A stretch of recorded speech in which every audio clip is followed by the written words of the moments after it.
Literally was zooming in the whole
Good morning, everybody.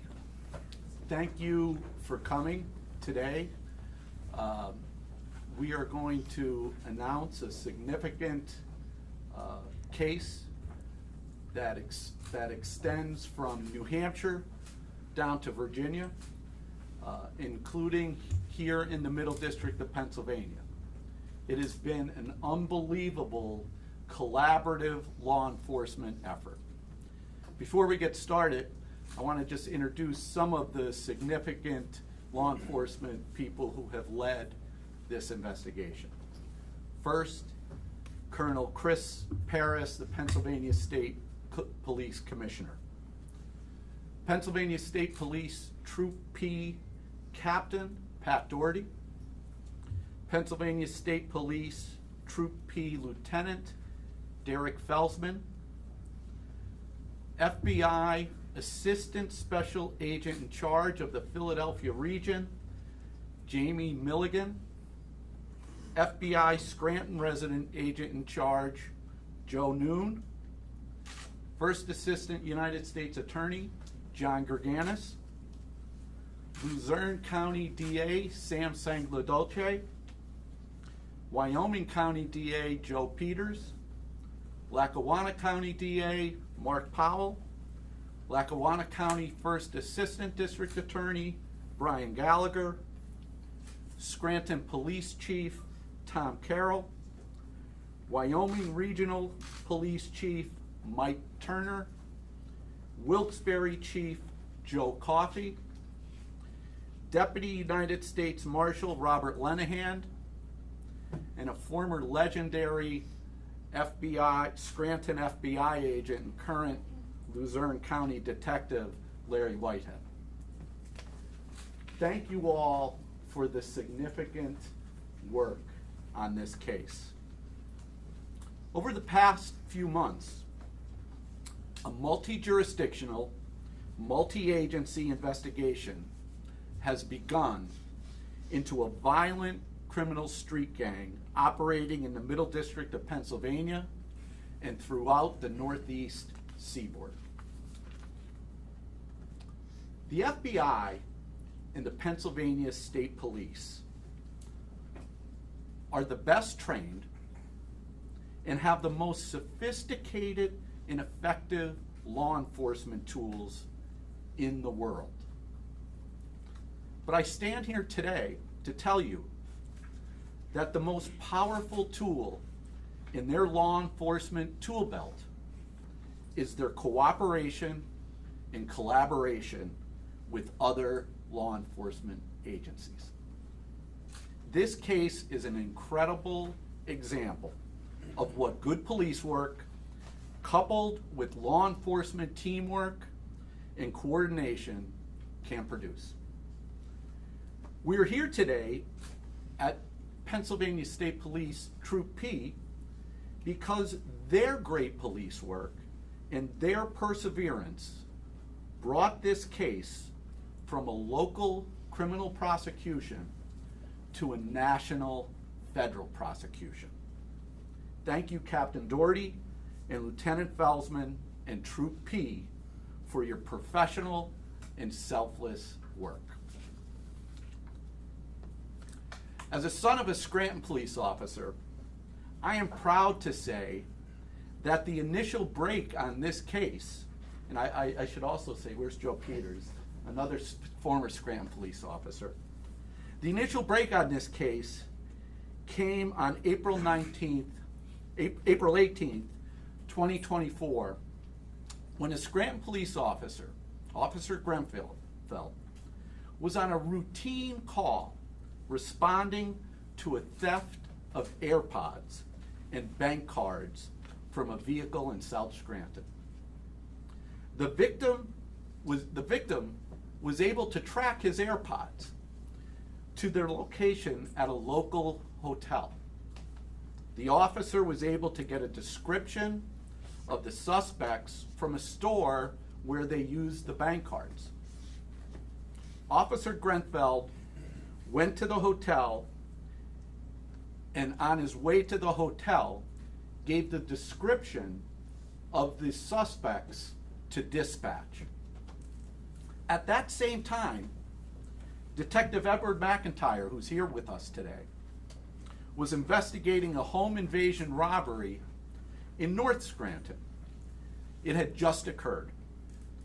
Astutely, Detective McIntyre realized his suspects and Greenfield's suspects were the same. They went to the hotel, apprehended the suspects. The suspects were taken into custody in the beginnings of a concerted, cooperative effort by law enforcement was underway. Scranton Police Department soon found out that the suspects may be linked to a death here in Luzerne County.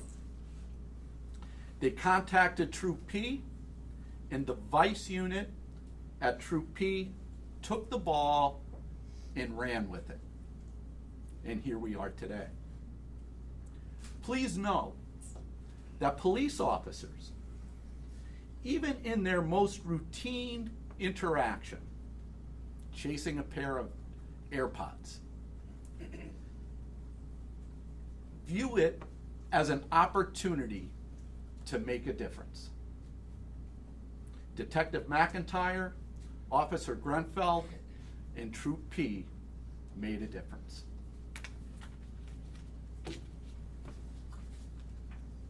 Behind me is a list of law enforcement agencies that have been integrally involved in this investigation.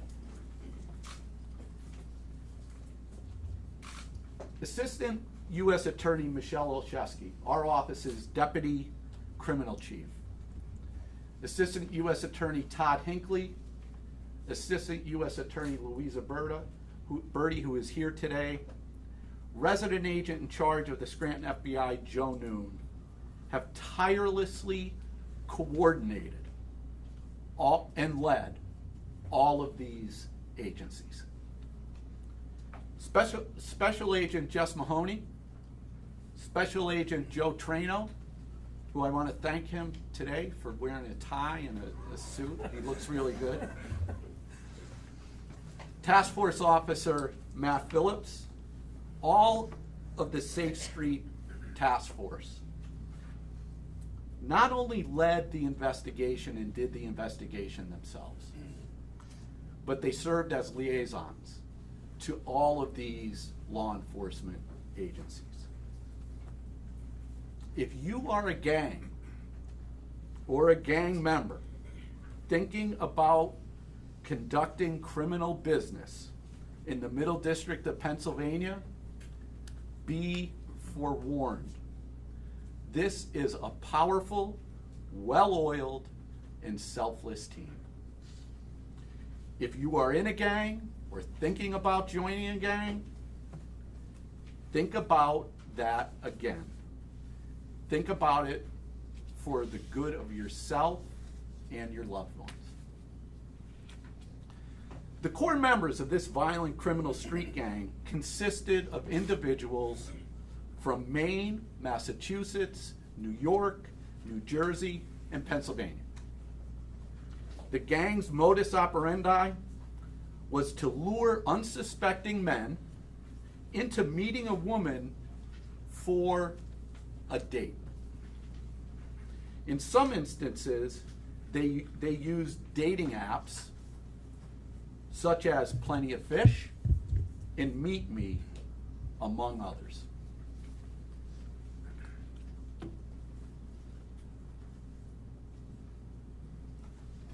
Amanda Marie Correa is the woman who orchestrated the dates. We believe her to be the leader of this gang, and we believe her to have ties to a gang in New York. One of the dates who would show up with Correa was a woman named Christine Deanne DiCarlo.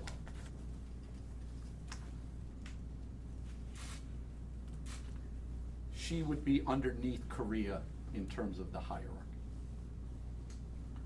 While the victims were engaged in dates, Correa cased their homes, looking for firearms, cash, cell phones, identification documents, debit and credit cards, and other items of value.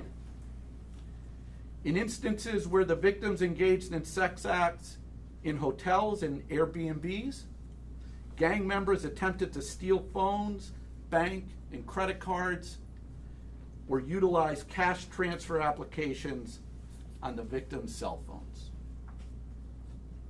In at least one instance, when a victim did not comply with their demands, the victim was kidnapped at gunpoint and driven across multiple counties to his home, where the gang members intended to rob him of his firearms, amongst other things.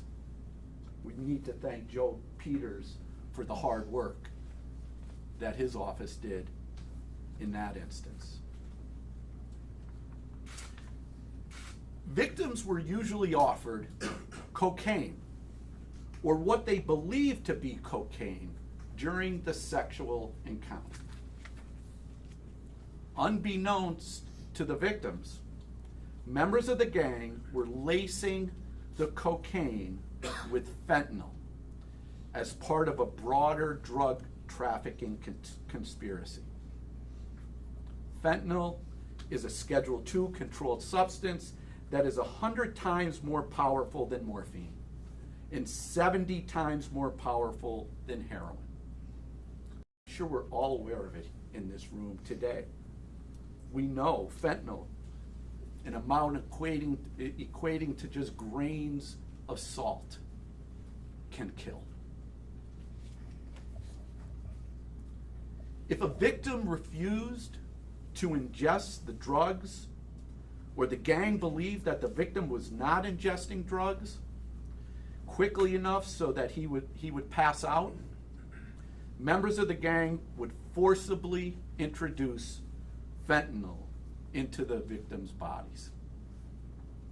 Once the victims were incapacitated or nearly incapacitated, other members of the gang would enter the victims' homes or location of the date.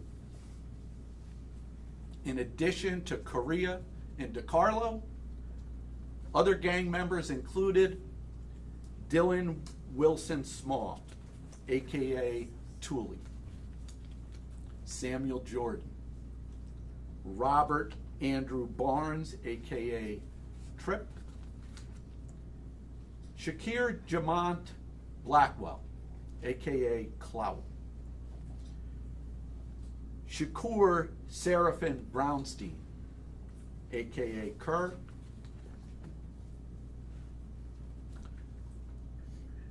if the victims didn't acquiesce to the fentanyl, they suffered brutal beatings, robberies, kidnapping at gunpoint, and at the hands of these gang members. Credit cards, bank cards, cell phones, firearms, and other items of value were stolen and later used or trafficked within the Middle District of Pennsylvania by this gang.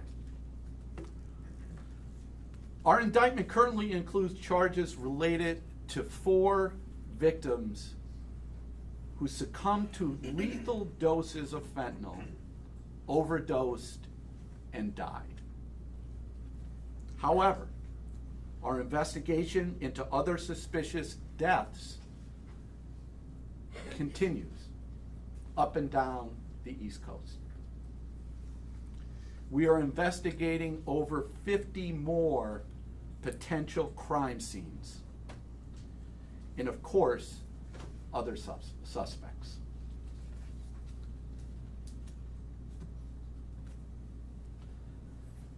On June 18th, 2024, following an initial indictment, 7 individuals were charged in a superseding federal indictment that has been unsealed today with conspiracy to distribute a controlled substance resulting in death, and distribution of controlled substance resulting in death. These offenses carry a mandatory minimum of 20 years in prison, and you could be sentenced up to life.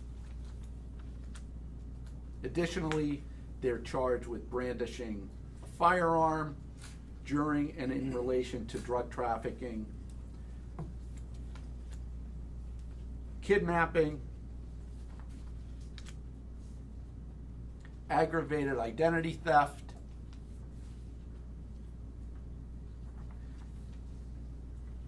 please know that the indictment which we handed out today is only allegations, and that all persons charged are presumed to be innocent unless and until found guilty in a court. These 7 individuals are all off the streets right now. As of now, over 50 victims have been identified from the following geographic areas: Pennsylvania, Maine, Massachusetts, New Hampshire, New Jersey, New York, and Virginia. If you believe you've been a victim, or if you have information about any of these crimes, please call the Scranton office of the FBI at 570-344-2404. Finally, to the law enforcement that are here today, that have worked on this case, and in general, thank you for the risks that you take and the sacrifices you make to protect us and to keep our community safe. Now, I'd like to introduce to you Pennsylvania State Police Commissioner Chris Paris, who will have a few words. Thank you. Thank you very much. Good morning. It's an honor to be here today with our federal and county prosecutors and our federal, county, and municipal law enforcement partners. The investigation and arrests we announced today prove once again that cooperation among police agencies is one of the most powerful tools in our toolbox. I am very proud of the determination and diligence of the Pennsylvania State Police troopers who worked this investigation with our partners, local, county, and federal. In just 3 months, their tireless efforts resulted in the culmination of a large-scale investigation, first spanning multiple counties and then expanding to multiple states. This investigation began as an investigation into drug deliveries resulting in death, specifically fentanyl deliveries resulting in death. A word about that. Each agency here today and thousands more nationwide share a common goal of stopping this dangerous drug from reaching our communities. We see the toll of controlled substances on society, from drug-related crimes to families torn apart by addiction. During the last 2 years, in 2022 and 2023, Pennsylvania State Police alone seized nearly 600 pounds of fentanyl worth more than $11 million. We would like to call that a success. But the terrible truth is, fentanyl contributed to more than 75% of the overdose deaths across Pennsylvania alone. It is indeed killing our people in our cities, our suburbs, and our small rural towns. The members of this street gang we're talking about today use fentanyl to their advantage. They used it to carry out their crimes, to steal, to rob, to murder. I am proud to say that because of the work that the Pennsylvania State Police has done in the cooperation with each of our law enforcement partner agencies, these dangerous criminals will be held accountable and justice will be sought for the victims and their families. I'd like to close by just adding to what U.S. Attorney Karam said. I am very pleased, and it is no exaggeration to say that all of the people behind me and I, as well as the people in front of me here, share a very close professional working relationship. And it does come down to the 3 C's: cooperation, coordination, and collaboration. Speaking on behalf of the Pennsylvania State Police, I'm honored to be with all of you today, and we pledge to not only continue, but expand upon these relationships to the betterment of not only the Commonwealth, but all across this great country. Thank you very much.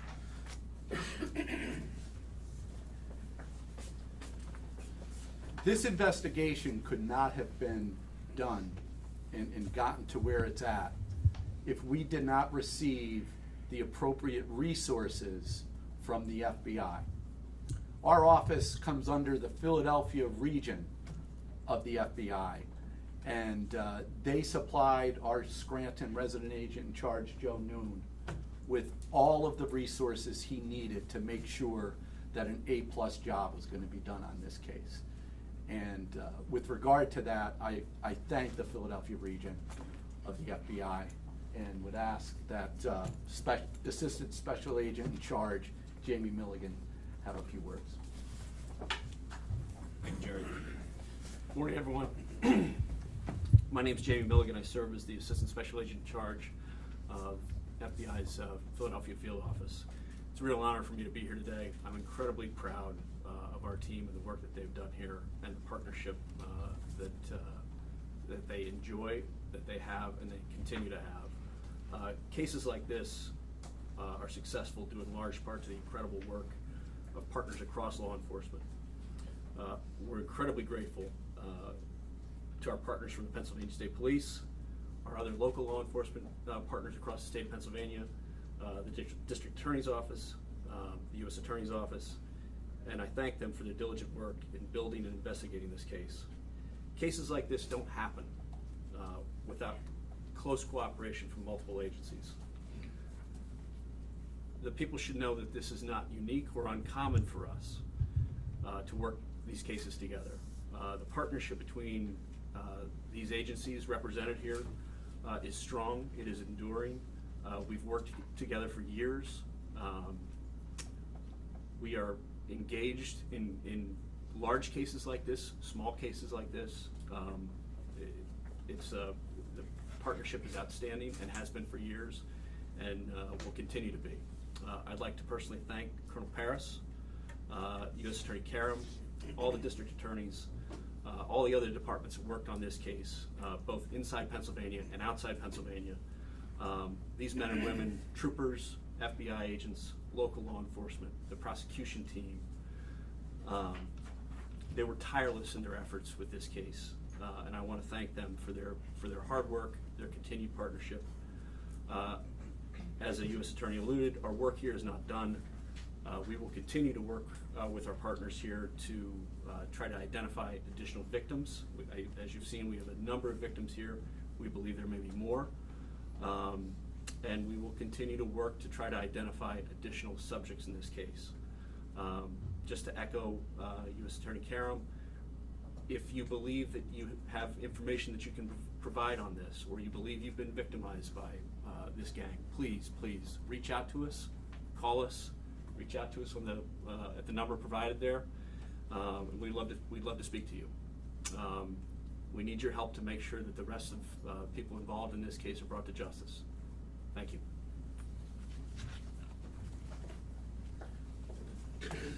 So as I mentioned, our office has worked arm in arm with the local prosecutors in this case, from Wyoming County, Lackawanna County, Luzerne County. I need to mention two local Pennsylvania offices that couldn't make it here today, but Pike County and Berks County.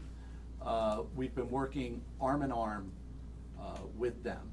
And we've mostly talked today about the federal aspect of this case. But each of those counties also have a state criminal aspect of the case. And to that end, I would ask Sam Sangla-Dolce if he would come and say a few words.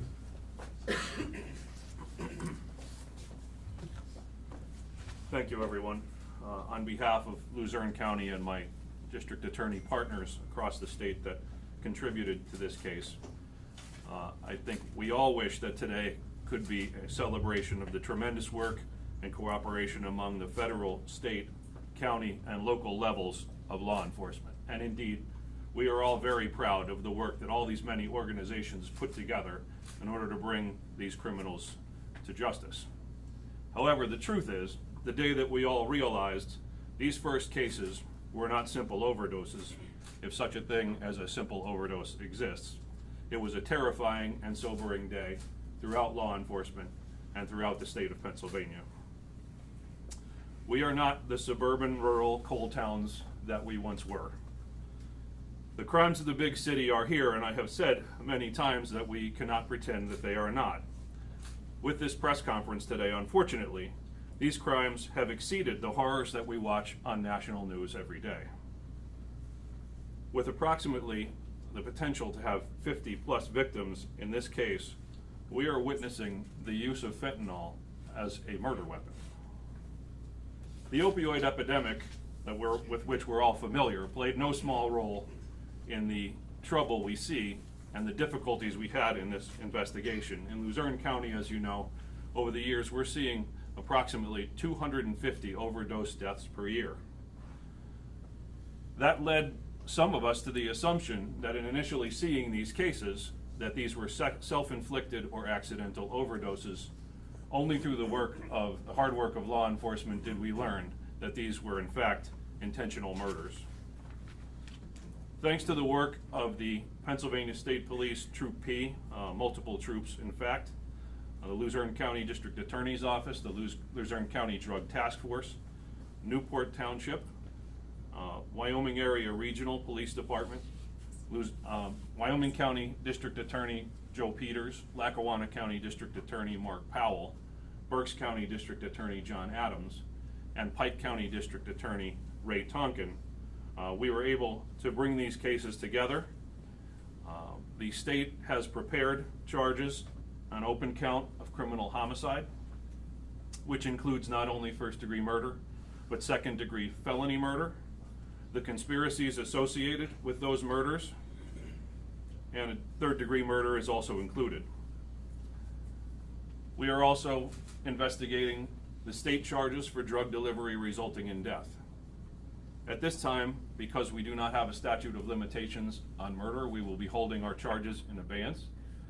Being that the defendants in these cases are facing federal charges and are in federal custody, we can await the conclusion of their cases to bring our charges or make an attempt to consolidate our cases together. I know that the commendations have been widespread throughout this day, so I don't think I need to reiterate the people that were already thanked, but I think certain troopers and certain investigators I would like to thank. Chief Mike Turner from Wyoming Area Regional PD, Troopers Sean Cooney, Sam Edwards, Ben Menig, and Len Blasavich, our own Detective Larry Whitehead, Deputy District Attorney Dan Marsh and Assistant District Attorney Julian Truskowski, who have worked very closely with AUSA's Michelle Oshevsky and John Gerganis and Louisa Berti in this case to coordinate the charges together. FBI Special Resident Agent Joe Noon and his team, United States Marshal William Pugh, and Deputy U.S. Marshal Bobby Lenahan and their team, Wilkes-Barre Police Chief Joe Coffey for dedicating the resources necessary from Wilkes-Barre to assist us, and Scranton Police Chief as well, Chief Thomas Carroll. In conclusion, I am proud of the cooperation and the amazing work in untangling this web of deceit, drugs, and death, and bringing these criminals into custody in the pursuit of justice. It marks a distressing day in our county, state, and nation, and we have a long road ahead.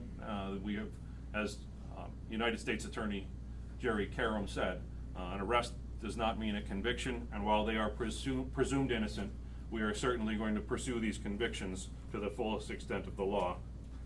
We can only hope that the penalties in this case act as a deterrent to others seeking to inflict this kind of crime on our communities. I want to thank you all for being here and thank my law enforcement partners for coordinating these efforts and bringing these people to justice.